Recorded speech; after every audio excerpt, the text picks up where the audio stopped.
Hi guys, ఇప్పుడే war 2 movie చూసేసి వస్తున్నాను నేను. నేను చాలా చాలా చాలా లో ఎక్స్పెక్టేషన్స్ తోటి వెళ్ళాను మూవీకి. అంటే నాకు ట్రైలర్ చూస్తే కూడా అంతగా ఎక్కలేదు ఆ మూవీ అంతా కూడాను. సో ఓకే, ఏదో ఉంటుందిలే అన్నట్టుగానే వెళ్ళాను. సో నా ఎక్స్పెక్టేషన్స్కి తగ్గట్టుగానే మూవీ అలాగే అనిపించింది నాకు, honestly speaking. So junior NTR and Hrithik Roshan ఇద్దరి ఎంట్రన్స్ చూసుకుంటే నాకు, అంటే ఆబ్వియస్లీ ఇద్దరు చాలా పెద్ద యాక్టర్స్ టాలీవుడ్ అండ్ బాలీవుడ్లో. సో ఇద్దరి ఎంట్రీ చాలా ధూమ్ధామ్గా వాళ్ళు ప్రజెంట్ చేస్తారని మనం అయితే చాలా హైగా ఎక్స్పెక్ట్ చేస్తాం. కానీ నాకు వాళ్ళ ప్రకారం వాళ్ళు చాలా బాగా ప్రజెంట్ చేశాము, వాళ్ళ ఎంట్రీని చాలా బాగా ఇచ్చామనుకున్నారు. కానీ నాకు హృతిక్ రోషన్ ఎంట్రీనే యాక్చువల్లీ చెప్పాలి అంటే కంపారిటివ్లీ చాలా బాగా అనిపించింది. ఎందుకంటే జూనియర్ ఎన్టీఆర్ ది చాలా మంది నాతో వచ్చిన ఫ్రెండ్స్ కూడా చాలా బాగుంది అనుకున్నారు. కాకపోతే చాలా మందికి జూనియర్ ఎన్టీఆర్ ఫ్యాన్స్ కావచ్చు, ఆర్ మేబీ కొంచెం వాళ్ళకి కొంతమందికి జూనియర్ ఎన్టీఆర్ ఎంట్రీ కూడా నచ్చింది. బట్ నాకు ఎందుకు నచ్చలేదు అంటే అది చాలా తేలిపోయినట్టుగా అనిపించింది. అంటే చాలా కొంచెం కామెడీగా అనిపించింది. కామెడీ ఇన్ ద సెన్స్ ఆ విఎఫ్ఎక్స్ తోటి ఎంట్రీ ఇచ్చారు డైరెక్ట్ మన జూనియర్ ఎన్టీఆర్కి. హృతిక్ రోషన్కి కొంచెం అట్లీస్ట్ ఆ బిల్డప్ కానీ లేకపోతే ఆ యాక్షన్ సీక్వెన్స్ తోటి తనకి ఎంట్రీ పడింది. కాకపోతే junior NTR entry scene actually చాలా డల్గా అనిపించింది. దాని కనెక్టివిటీ సీన్ ఏదైతే ఉందో అదైతే చాలా బాగా ఉంది. ఇమ్మీడియట్ ఎంట్రీ మాత్రం అంత బాగా కుదరలేదేమో అనిపించింది. ఎందుకంటే అది గాల్లో హెలికాప్టర్ని ఇలా బ్యాక్ ప్యాక్లా తగిలించుకుని దూకేయడం అసలు అదైతే వర్ణనాతీతంగా ఉంది. అసలు మామూలుగా మనం బుడగలు కట్టుకుని వెళ్ళిపోయాం వేరే దేశానికి, అది చూసాం పాస్ట్లో. కానీ ఇది మరీ డైరెక్ట్ ఇట్లాగే వేసుకుని దూకేసి, అంటే ఆ ఎంట్రీ నాకైతే కొంచెం మన జూనియర్ ఎన్టీఆర్కి పడాల్సిన ఎంట్రీ కాదేమో అనిపించింది. బట్ దాన్ని ఇమీడియట్ సీక్వెన్స్లో ఇచ్చిన ఎలివేషన్ మాత్రం చాలా బాగుంది. సో మేబీ అది ఒక ప్రాపర్ ఎంట్రీ ఏమో అనిపించింది దానికి. కాకపోతే కంపారిటివ్లీ చూసుకుంటే మనకి ఎంట్రన్స్ ఎవరిది బాగుందయ్యా ఎంట్రీ సీన్ అంటే నేనైతే హృతిక్ రోషన్దే బాగుంది. అండ్ ఓవరాల్గా కూడా చూసుకుంటే చాలా మొత్తం డామినేట్ చేస్తాడేమో హృతిక్ రోషన్ అనిపించింది. ఎందుకనంటే మన జూనియర్ ఎన్టీఆర్ని చూసుకుంటే యాక్షన్ సీక్వెన్స్ ఇవన్నీ పక్కన పెట్టేస్తే మామూలు అపీరెన్స్ వైజ్ చూసుకున్నా కూడా చాలా బాగా ఎక్కువగా అనిపించింది. పర్ఫార్మెన్స్ వైజ్ చూసుకుంటే హృతిక్ డామినేట్ చేస్తాడు. అండ్ జూనియర్ ఎన్టీఆర్ ఎందుకో బయట ఇప్పుడు చాలా స్లిమ్ అండ్ ట్రిమ్గా అనిపించినా కూడా మూవీలో కొంచెం చాలా చబ్బీగా సింహాద్రి టైమ్ ఎలా ఉన్నాడో అలా అనిపించింది. మేబీ ఆ క్యారెక్టర్ వల్ల వాళ్ళు అట్లా డిమాండ్ చేసే అలా ఉంచారా ఏంటో మనకు తెలియదు. కానీ చూసుకుంటే మాత్రం పెర్ఫార్మెన్స్ వైజ్ మనం ఎవరి పెర్ఫార్మెన్స్ గురించి మాట్లాడక్కర్లేదు. ఇద్దరు చాలా బాగా ఈక్వల్గా ప్రజెంట్ చేశారు వాళ్ళకున్న స్కిల్స్ని. కాకపోతే హృతిక్ రోషన్ డెఫినెట్గా అయితే డామినేట్ చేశాడు అనిపించింది. అండ్ మనకి నెక్స్ట్ ఆ విఎఫ్ఎక్స్ ఇంకా చెప్పక్కర్లేదు. అసలు ఆ విఎఫ్ఎక్స్ ఎందుకు అలా పెట్టారో మొత్తం ఇంకా యాక్షన్ సీక్వెన్స్ వార్ నేమ్లోనే ఉంది, టైటిల్లోనే వార్ అని. సో అంతా కూడా యాక్షన్ సీక్వెన్స్లే.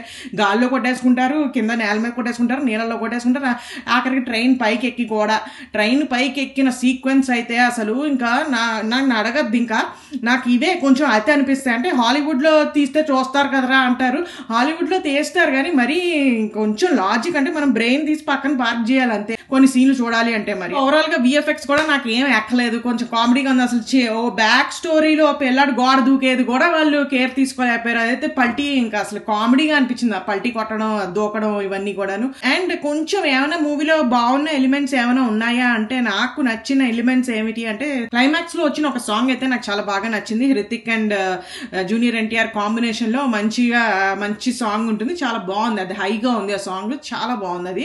అండ్ మధ్యలో ఒక ఇంటర్వెల్ సీక్వెన్స్ ఒకటి బాగుండింది, అది కూడా ఏం బ్లాక్ బస్టర్ వావ్ అన్న అమేజింగ్ అన్నట్టుగా ఏముండదు. కానీ ఓకే, కొంచెం మనం కనిపెట్టే విధంగానే ఉంటుంది, ఎక్స్పెక్ట్ చేసేస్తారు కొంతమంది. బట్ అదొక్కటి బాగుంది. ఇంకా తర్వాత చూసుకుంటే కియారా అద్వానీ అక్కయ్య ఓకే బాగానే ఉంది. అక్కయ్యకి కూడా కొన్ని గన్లు ఇచ్చి పేల్చమ్మా అది ఇది అన్నారు, అక్కయ్య కూడా కానిచ్చేయింది. ఇంకా అలాగే మధ్యలో కొంతమంది వస్తూ ఉన్నారు వెళ్తూ ఉన్నారు. ఈ మొత్తం మీద చూసుకుంటే ఇది only for Hrithik fans and junior NTR fans. మనకి ఎక్కడో అనిపిస్తుంది ఏంటరా తొక్కేహారా, మా వాడిని తీసుకుని వెళ్ళారు బాలీవుడ్ ఎంట్రీ అన్నారు, తొక్కేహారా మా వాడిని ఇక్కడ కూడా అనే ఫీలింగ్ మనకు వస్తుంది మన జూనియర్ ఎన్టీఆర్ మీద. అందుకని అది బ్యాలెన్స్ చేసుకుంటూ జాయిగా, అంటే మనం అందరం మనం ముందుగానే ఎక్స్పెక్ట్ చేసే వెళ్ళాలి సినిమాకి. ఏమిటి అంటే కొంచెం అదొక నెగిటివ్ షేడ్ ఉన్న క్యారెక్టర్ కాబట్టి మనం ఆ ఎక్స్పెక్టేషన్స్తోనే వెళ్ళాలి. ట్రైలర్ చూస్తే అర్థమవుతుంది. ఇప్పటికే చాలా మంది లీకులు కూడా వేసారు కాబట్టి చాలా మందికి అర్థమై ఉంటుంది మన జూనియర్ ఎన్టీఆర్ క్యారెక్టర్ ఏమిటి ఆ సినిమాలో అనేది. సో ఆ ఎక్స్పెక్టేషన్స్తో వెళ్తే మనకి ఏం అనిపించదు. బట్ ఓవరాల్గా చూసుకుంటే అది బ్యాలెన్స్ చేయాలి. ఎందుకండి మా వాడిని ఎందుకు తొక్కుతారండి అనే మనకు కూడా ఉంటుంది కదా నేటివిటీ ఫీలింగ్. అందుకని దాన్ని కూడా జాయిగా బ్యాలెన్స్ చేసుకుంటూ బాగానే తీసుకొచ్చారు. కానీ ధూమ్ ధామ్గా బ్లాక్ బస్టరా లేకపోతే మీదే బాధ్యత అండి అని చెప్పి హిట్ చేసేసామా అంటే హిట్ చేయడం కష్టమేనండి ఈ సినిమాని.